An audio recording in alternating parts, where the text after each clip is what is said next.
So it's been an interesting time in gaming circles. We're entering an era of possibly digital only media. And the question I have is, does that mean all forms of entertainment are going to be digital only?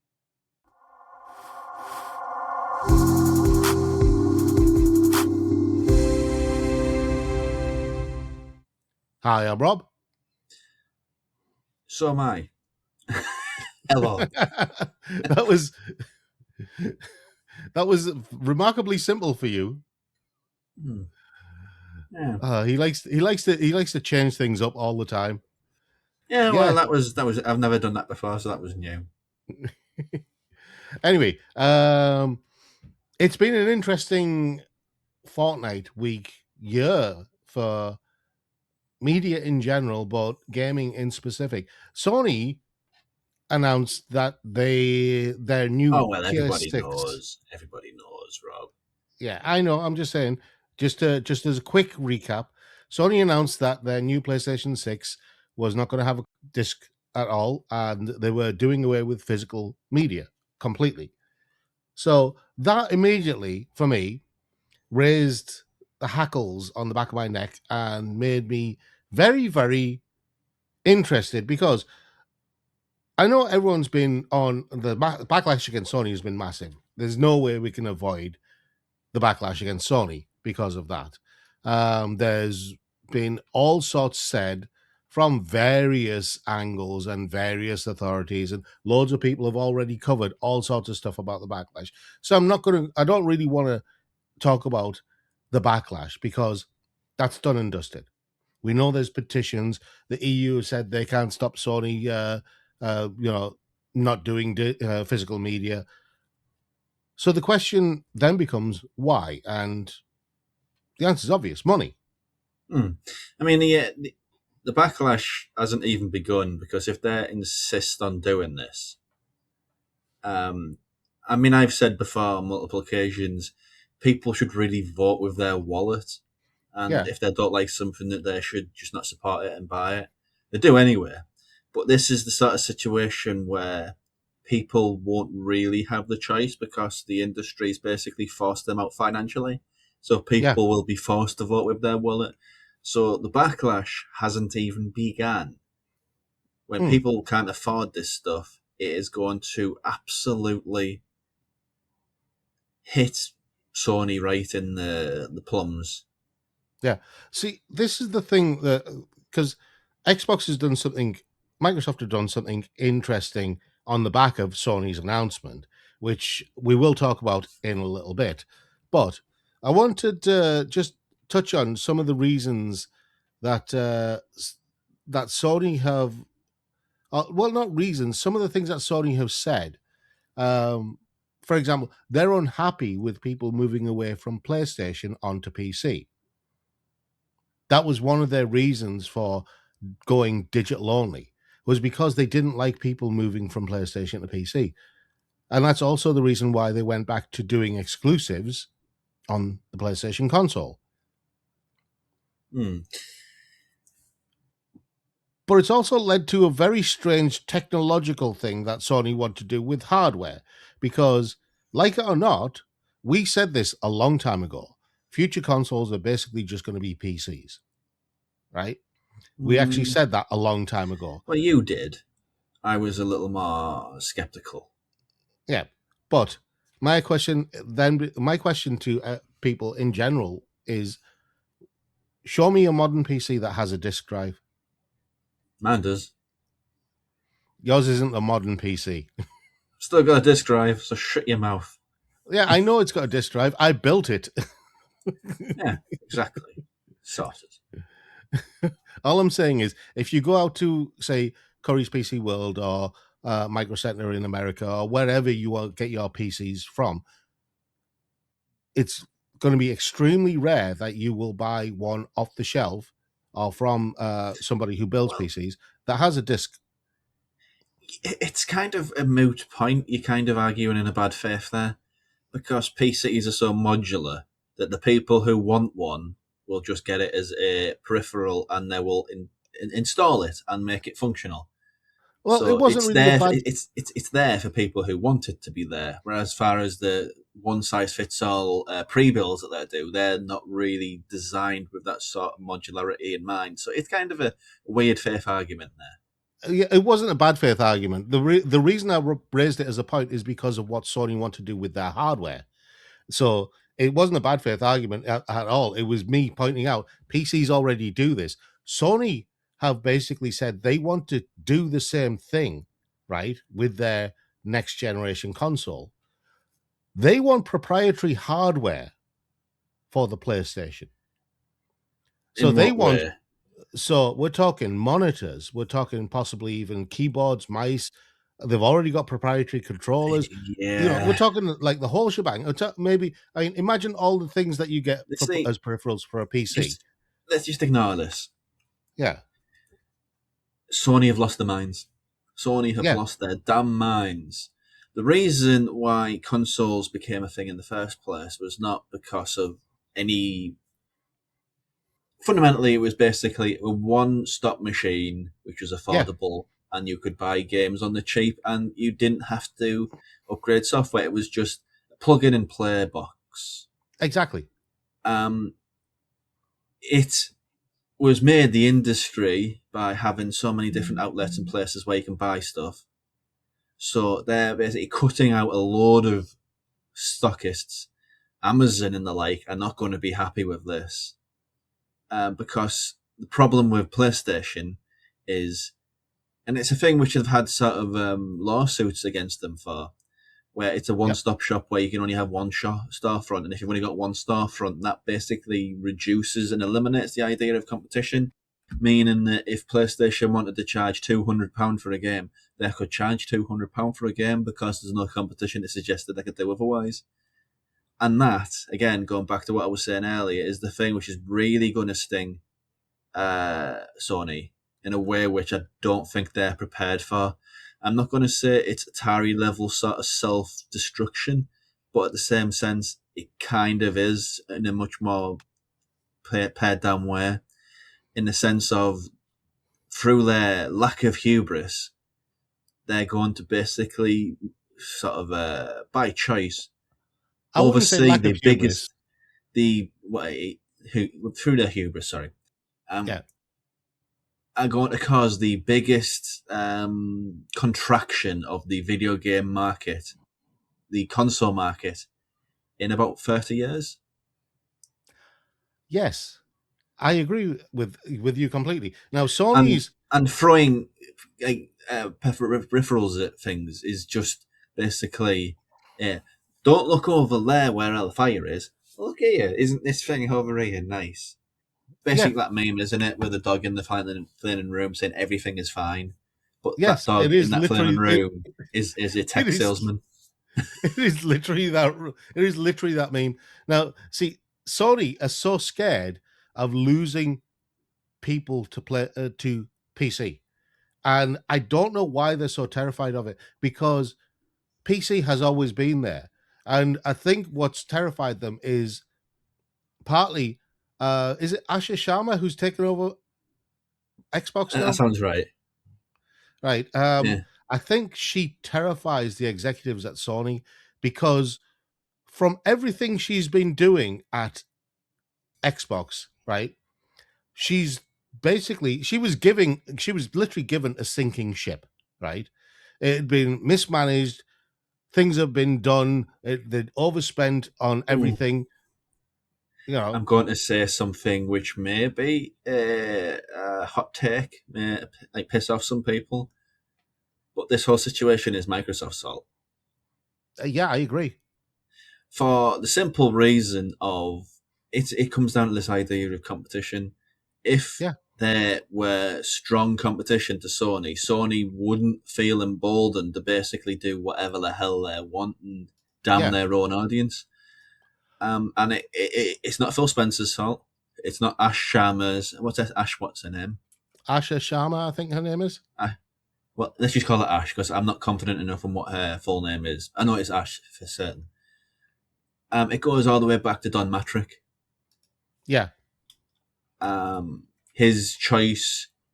as the executive that time to basically make the Xbox One a all-in-one entertainment system, has had a trickle-on effect, which has led to here.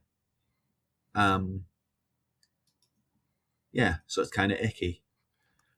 It is. And the thing is, Asha Sharma, she's come in from a completely different part of Microsoft, which wasn't associated with gaming. And you know my mantra: if you're working in a certain industry, sometimes the best thing you can do is bring people in from a completely different industry or a Oh completely yeah, different part it's of whatever forest. company you're It's in. forest for the trees, isn't it? Yeah, because they'll see things that you don't. And I think it's beneficial to Microsoft and Xbox that she's come in, because she's seeing things completely differently. They released they Yes released and an no. email. Follow me on this. You'll understand where I'm going with this. They released an email recently, which was I think it was about 5 or 6 days ago. And in that email, she basically says, "Look, we're going through the most significant restructuring of Xbox in history, um, and we're overhauling all sorts of things. Two studios have already been announced that they are being effectively let go." With their own IP and all that stuff, Double Fine, and I can't remember who the other one was. I know that Ninja Theory and another one are in talks for them to be having a change of ownership as well. The Dishonored people, whose name always completely escapes my head. Arcane, Yeah, another one.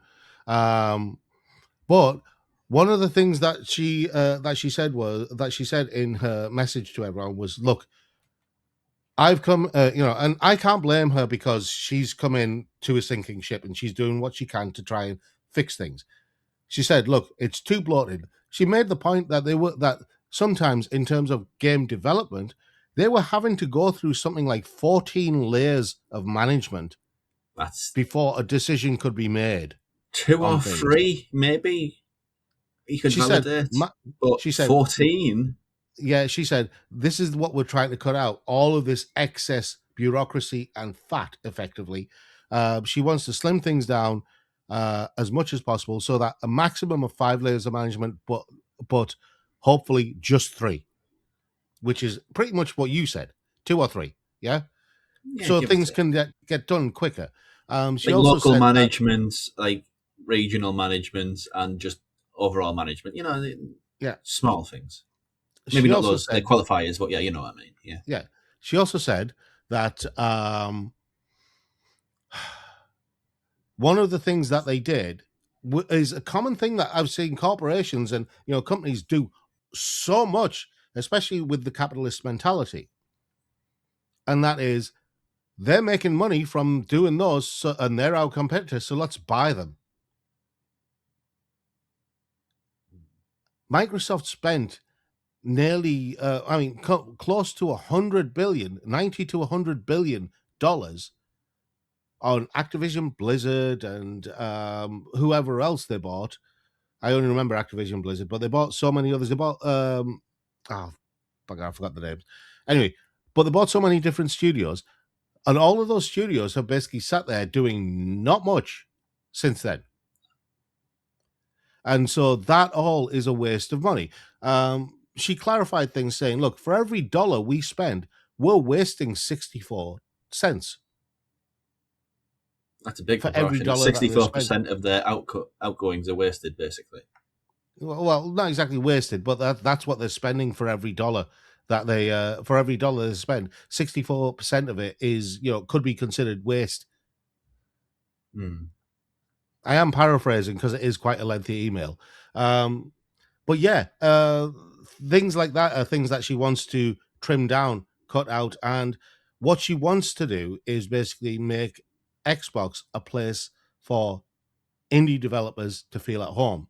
And she said it's Used to be, pointless. yeah. Yeah, Yeah, used to be she great said for it. that's what she wants to go back to. And I really applaud this part of what she said. She said, there is no point in us trying to compete. There are 10 times more games being made now than back when Xbox started, right? 10 times more games being made now than ever before. And even in the last 10 years, there's like so many more games being made each week. There is no way to compete against all of those people making all of those games. So instead of doing that, instead of trying to absorb all these independent studios from all over the place, just make it a platform where they can actually put their stuff and showcase their stuff and basically be happy. I'd be curious to see whether, how much blame goes on Games Pass there, because that was a big old money Yeah, drain. exactly. And this is one of the questions that I had was, how is Game Pass going to be affected by this? Because Game Pass was one of the big things that kind of killed off the whole idea of indie on Xbox. Yeah, I mean, there's so many independent developers that basically said it's not helped our sales at all. And the money Exactly. that we got from being on Game Pass doesn't really offset the lack of sales that we got. Yeah. So we don't really think we should have been on there, but we're Yeah. stuck on there. I So it was. Unfortunately, Sony suffer from a very similar problem. Yeah, I mean, just to sort of get away from your reciting emails, I'm not we reciting emails anymore. That's done. we did an episode years ago, many years ago, called about the culture crash in video gaming. Yeah. It wasn't about this, but No. at the same time, this is basically one of these moments for the console market where it's at this moment of transition, I think, and how they deal with this is incredibly important. Yeah. The fact that Microsoft have somebody in charge who is basically doing all of this stuff, it was recognizing the fact that they're in a bad state, and the amount of fiscal and productivity waste in that Yeah. organization is frankly Yeah. disturbing on any metric of that. Yeah. Whereas on the other end of that tail is Sony, who are basically punishing their long-term fans, and the idea that the next console is debatably going to be $1,000 is the sort of thing which could really damage the industry in a very negative way. And it's interesting to see how things are going to roll out, really. And it's not the case of being reductive and saying, "Oh, that means PC wins," because PC are in an incredibly Mm. precarious position right now, caused by factors beyond their control. Really, the Yeah. AI bubble, and it's still staying afloat I somehow, know. is basically bloating the cost of components to the cost that, going back to the PlayStation 6, the idea is that it might not even be able to get made because of the cost of raw components to actually put these things together. Well, I know. So it's at this, all of these sort of factors are sort of butting heads of each other, and the video game industry is not in a healthy position right now. I don't No. want to sound fatalistic, but it's one of these things where I think every industry needs to go through this moment of these trials, really. Yes. Every Well, industry's had it, and came out the other side, not necessarily stronger, but they've came out the side in a position of health. yeah. And video games has kind of been unchallenged for a very long time. It's always had Yeah. I this sort mean, of stigma of being it's the most profitable entertainment industry. Yes, but what does that mean? well, And now I think we're finding out. exactly. I mean, it just means that the idea of games as entertainment fell by the wayside, and the idea of games as a marketable product that we can make money off took over. And Well, that's it's the classic quote I've done many times before. Is what uh, Frank Zappa said about music. I think he yeah, said it in the 1960s. It says right now there's just these fat cats with cigars who just basically say yes to everything, and music is yeah, great because it just takes a chance on all of this stuff. But yeah, the second that it's an English term, but the yuppies get in, who are aware of profit and loss, who think they understand the industry, well, shit's going to hit the fan. yeah. And that's exactly what's And happening. You have executives who don't know the industry. They think they do, but they don't because they've never been interested in it. And they're just unfortunately, it's the interested in same. profit and loss charts. That's it. Yeah, Unfortunately, it's the same with every entertainment industry. Now, there's a couple of things that there's one final bit on Xbox that I want to touch on because this wasn't in the email, and this was something that I found out only today, right? So Microsoft are also going digital only, right? But See, that's not they as big a didn't problem, really. just follow me Don't on this. feel it. It's not as big of a problem, but it is still a big problem. So here's the Hmm. thing: the way Microsoft announced it made it feel like a win for people who play it on Xbox, right? It made them feel like they'd actually gained something. So this is how Microsoft announced it, right? You love this. The marketing artistry in this is spectacular. Microsoft announced that on Series X and Series S consoles and all consoles that you've got, if you've got a disc-based Microsoft game, you can basically put it in and you will have the digital license for that game forever on all your Xbox consoles. Yeah. And then right after they said that, they said, unfortunately, our next gen console probably won't have a disc. So Well, they literally yeah, I did mean, the carrot and the stick. they get away with it because it's just at least they have that offer there. Yeah, that's what I mean. Sony didn't even give anyone that. I mean, Sony are closing the PlayStation 3 and PS Vita stores completely. So, my question first, and the question for so many people was all those digital games that I bought for the PlayStation 3 or the PS Vita, do I still have access to them? They are piss in the Or do wind, I Rob. or do I have to download them onto my Vita, and this is why I hate the idea of proprietary hardware for Sony. Do I have to download them to my itty bitty memory card in my PS Vita that was made proprietary for the PS Vita by Sony, which is what killed Yeah, the Vita? this is Sony self-sabotage of the highest order. Yeah, I I'm don't supposed to think it's going download. to have a sort of blowback effect onto other industries because of that whole idea of proprietary nature. And there's Yeah, not I hope one not. sort of platform where you can get this stuff like Yeah, I hope it music. doesn't. Yeah, Music, say for example, Spotify was an evil, but because of their extracurricular activities and financing, people have been mm, pulling away from Spotify. Vinyl sales are on the rise. There's such a yeah, thing as buying something digitally and you own it as a digital license forever. CDs are on the up. All of these things because it's not one thing. It's not like if you don't Spotify, music is non-existence. It's not that. well, do you know the It irony in like what you're it for a saying? while, and some people, music doesn't exist if it's not on Spotify. But they were never really invested in music to begin with, because if you want to invest in music, but your investment only goes as far as at one like 10, 20 quid a month, that's not a fan of music. A fan of music is an obsessive, frankly. Yeah, Um, the same is true of movies, because there's not one person who owns movies. There's been a very healthy but steady community of people who basically buy DVDs, buy Blu-rays. yeah. Many companies have made a huge legacy off the back of it, and they've done very very good business, very strong business.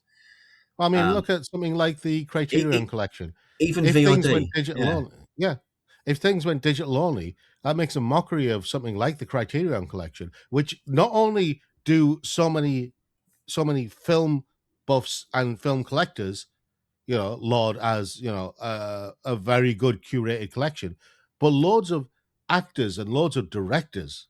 it's very very important. The sort of it's cultural curation, which is a huge thing. I think it Exactly. was the Save Games thing was also Stop Killing founded Games on that. is. Yeah, on that Yeah, premise. it's founded on on the basic principle that all these games are cultural assets. Yeah, They should be and preserved.